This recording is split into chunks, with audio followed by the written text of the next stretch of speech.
Take a look around your schools and homes and identify all the things that come from forests. The paper in the book you're reading, desks and tables, doors and windows, the dyes that color your clothes, spices in the food, gum, honey, coffee, tea, rubber.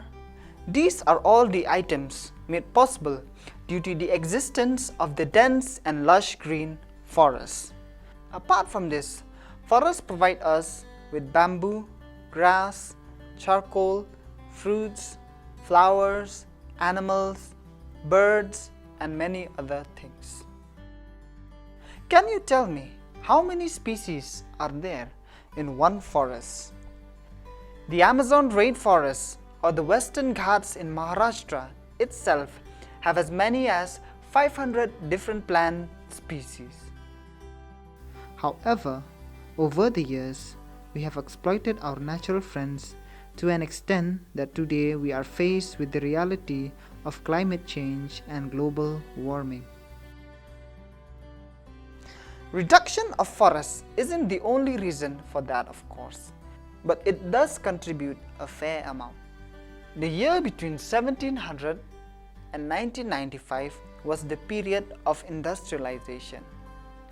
About 13.9 million square kilometers of forest, or 9.3% of the world's total area, was cleared for industrial uses, cultivation, pasture, and fuel wood.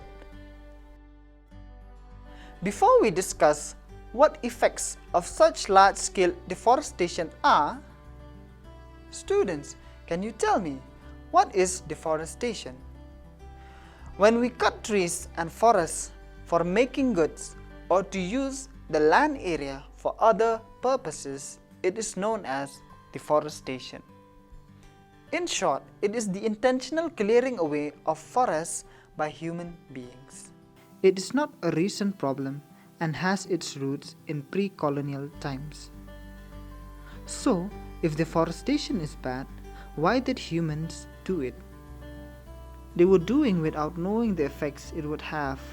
They were only driven by their needs and wants. In fact, a lot of reasons led to deforestation, one of which was to turn forest land to agricultural land. Now remember one thing, that only 1/6 of India's land was under cultivation in the 1600s. And as the population increased, food demand increased, and that is why peasants cleared more forests to bring land under cultivation. The colonial government was focused on increasing cultivation. This happened mainly due to two reasons. One was due to the production of cash crops.